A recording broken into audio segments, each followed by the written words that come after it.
Hola, vamos a hablar en esta primera etapa de la psicología precientífica, donde se realizaron grandes aportes de tres ramas diferentes, entre las cuales encontramos la filosofía, la fisiología y la biología. Entonces, la biología nos propone una psicología del desarrollo, la psicología comparada y la teoría evolutiva. La biología se basa en el estudio de contenidos, según Darwin y Spencer, en ideas de adaptación, ajuste, herencia. La filosofía comprendemos que se plantea una relación entre cuerpo y alma en medio de dos conceptos claves. Entonces tenemos el dualismo y el monismo, donde el dualismo comprende al hombre en dos partes, mientras que el monismo, a su diferencia, lo comprende en un solo componente. Tenemos que la filosofía entonces tiene dos corrientes, la naturalista y la espiritualista. La naturalista, el hombre se rige bajo las leyes de la naturaleza, y la espiritualista, el origen del hombre se ve como sobrenatural. Tenemos otros grandes aportes que se realizaron desde la fisiología. Tenemos que el conocimiento del sistema nervioso es para entender mejor la naturaleza del hombre, mientras que la materia celular y la materia nerviosa es el funcionamiento del cuerpo humano como tal. Tenemos otros aportes que se realizaron por Marshall Hall y por Johannes Müller. Ahora, ¿por qué es importante conocer esta parte de la historia en mi proceso de formación? Bueno, gracias a los diferentes aportes que se realizaron de las diferentes ramas que en su historia ya estaban establecidas, se logra establecer la nueva psicología, que es por la cual hoy estamos en este proceso de formación, por esta nueva psicología, que viene y que nace de esta psicología precientífica. Entonces, posteriormente, vamos a hablar de la psicología como ciencia y su establecimiento en los diferentes países europeos. Encontramos la psicología como ciencia establecida en Alemania, donde adapta un método experimental. En 1879 se funda el primer laboratorio de psicología experimental en el mundo. Un principal autor que podemos encontrar en Alemania, encontramos a Gunn, quien divide esta nueva psicología. La divide en experimental y en colectiva. La experimental estudia los procesos inferiores y la colectiva estudia los procesos superiores. Diferentes aportes también realizó Müller y Hernán Ebbinghaus. También aquí nos encontramos a esta psicología como ciencia establecida en Francia, donde se incorpora la orientación científica en el siglo XIX. Esta se basa en el estudio de la psicopatología o la enfermedad mental, empleando el método clínico. Otros aportes se hicieron por Ribot, quien es considerado el pionero de la psicología francesa, y por Charcot, quien es considerado el padre de la psicología clínica francesa. Al igual, también encontramos acá el establecimiento de la psicología como ciencia en Gran Bretaña. Al contrario de las antes mencionadas, encontramos que en Gran Bretaña tuvo un retraso aproximadamente de 20 años en incorporarse a esta orientación científica. Entonces, esta psicología se divide en dos grandes influencias. Tenemos las influencias darwinianas y tenemos las influencias derivadas de la psicología filosófica. En las darwinianas encontramos que nace la psicología animal o comparada. Encontramos que Romanes emplea el método de observación y surge también la psicología diferencial. En las derivadas de la psicología filosófica encontramos el surgimiento de la psicología experimental y se crean los primeros laboratorios de psicología experimental, quienes son creados por Watt y por Sully contemporáneamente en el mismo año. William Rivers realizó diferentes investigaciones sobre la visión del color. Asimismo encontramos entonces el establecimiento de la psicología como ciencia en América, donde encontramos que esta se divide en 4 etapas, la cual la primera es la filosofía moral y mental, donde surge un enfoque escolástico y impera el conocimiento teólogo. Tenemos en la segunda fase, en la segunda etapa, la filosofía intelectual, quien tiene énfasis en el estudio de las facultades mentales. Como tercera fase encontramos el Renacimiento, donde se generan grandes pasos a esta nueva psicología científica. En la cuarta etapa encontramos el funcionalismo americano, que es considerado el periodo de las grandes escuelas. Finalmente encontramos este establecimiento de esta psicología como ciencia en Rusia. Esta fue introducida a mitad del siglo XIX, periodo en el cual se restaura la enseñanza de la filosofía en las universidades de este país. Diferentes autores como Shelpanov, Bechener, Sezhenov son fundamentales en esta incorporación. ¿Qué encontramos? Shelpanov funda el Instituto de Psicología en Moscú en 1912. Bechener se dedicó al estudio de los movimientos corporales por medio de las acciones reflejas innatas, estímulo-respuesta.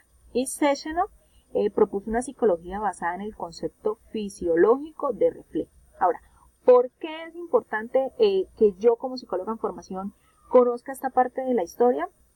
Bueno, gracias a, como anteriormente se decía, diferentes aportes, diferentes avances científicos, se da pues el establecimiento de la psicología como ciencia en todos estos países. Entonces nace esta nueva psicología. Entonces por eso es que hoy en día estamos acá estudiando pues esta nueva psicología, por los diferentes aportes que realizaron los diferentes autores en los diferentes países, diferentes puntos de vista que de igual forma pues deben ser estudiados y conocer sus raíces.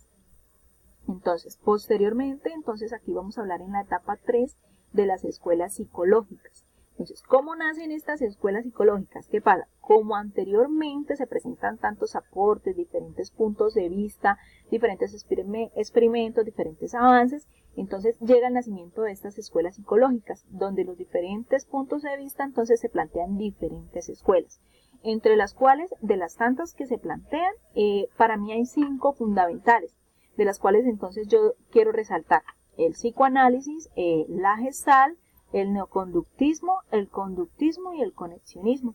Me parece que son fundamentales y son de las cuales considero que tomaría un poco de cada una de ellas para mi proceso de formación. Encontramos que en el psicoanálisis tiene como objetivo de estudio el inconsciente y su funcionamiento, o sea, ¿por qué pasan estos procesos? ¿Por qué estos comportamientos en el ser humano? No simplemente decir que sea por el contexto sociocultural, sino adentro qué pasa, por qué se dan estos comportamientos, o sea, ¿por qué pasa lo que pasa en el ser humano? Trata la explicación de los conflictos, las motivaciones, la importancia de la infancia y las relaciones. Un gran aportador a esta escuela fue Sigmund Freud, que se basó en los estudios sobre la histeria y la teoría topográfica. Esta teoría topográfica emplea el estudio de la mente en 3 fases, en el consciente, en el preconsciente y en el inconsciente. Tenemos la teoría estructural, que también comprende al hombre en 3 fases, el ello, el yo y el superyo. Tenemos la teoría pulsional. Es una teoría donde las motivaciones se dan por un impulso del deseo. Y la teoría del desarrollo psicosexual. Comprendemos que el líbido se mueve por diferentes partes del cuerpo. Por eso se crea la etapa oral, la etapa anal, la etapa fálica, la latencia y la genital. Entonces, otra de las grandes escuelas que me parece importante resaltar, encontramos la Gestalt. Entonces, en la Gestalt, Wertheimer separa el campo perceptual en 2 partes, o sea, se estudia el ser humano en 2 partes, pero 2 partes unidas. Tenemos la figura, que es el sujeto como tal, y tenemos el fondo, que es el contexto sociocultural que lo rodea. Entonces, me parece importante resaltar esto porque desde mi punto de vista es importante estudiar al sujeto en sus ambos contextos, en los 2, unidos, una figura, un fondo, una totalidad. Encontramos en la escuela de la Gestalt las leyes de la Gestalt. Tenemos también que Kohler realizó experimentos con chimpancés, entonces donde se estudiaba la conducta de la solución de problemas. Posteriormente tenemos la escuela del conductismo, donde Watson define la conducta de conexiones. Encontramos el estímulo-respuesta. Era una psicología pragmática, naturalista y positivista. Tenemos el método condicionado, la técnica objetiva y experimental. Clasificamos las reacciones emocionales en 3 fases: la ira, el amor y el miedo. Posteriormente, entonces, podemos hablar acá del neoconductismo, que se divide en diferentes tipos de conductismo, en los cuales encontramos el conductismo práctico, que considera toda conducta como intencional, siempre dirigida hacia una meta. ¿Qué me gusta pues del neoconductismo? Que siempre fue basado sus experimentos en ¿En qué? En ejemplos de la vida cotidiana. Entonces es algo que me llama mucho la atención del neoconductismo. Encontramos el conductismo propositivo, que es un paradigma experimental. Se trabaja sobre la búsqueda de datos objetivos. Tenemos el conductismo deductivo, donde es el método hipotético deductivo estímulo-respuesta, al igual que en el conductismo. Vemos que el neoconductismo viene pues del conductismo. Encontramos el conductismo radical, donde Skinner descubrió la conducta operante. Finalmente, entonces, hablamos del conexionismo. Propuso la primera teoría del aprendizaje y el primer conjunto sistemático de leyes: ley del efecto, ley del uso y desuso y ley de la pertenencia. También basadas en el estudio experimental, estímulo-respuesta. Entonces yo creo que con todo eso que les acabo de decir, ya podemos ver por qué es importante todo el conocimiento de esta historia en mi proceso de formación, porque pues ahí yo agarro los argumentos más importantes, los aportes que mayor relevancia tuvieron y lo que mayor concepto genera para mi proceso de formación. Entonces, por eso considero que estas 5 escuelas son de las más importantes para mi proceso de formación. Finalmente, encontramos el compromiso y el ejercicio del psicólogo. Entonces, siempre desde mi proceso de formación como futura psicóloga me planteé el compromiso ético, moral y personal con el fin de adquirir los mayores conocimientos en pro del bienestar social, emocional y cognoscitivo del ser humano, comprendiendo así que el psicólogo abarca muchas áreas, diferentes espacios y situaciones socioculturales por medio de la investigación, el diagnóstico, la evaluación psicológica. Entonces, el psicólogo va muy de la mano con el docente. Entonces, ¿qué mejor área, qué mejor herramienta que compartir nuestros conocimientos, nuestro aprendizaje y nuestro servicio a la sociedad por medio de la docencia? Me parece que van muy de la mano.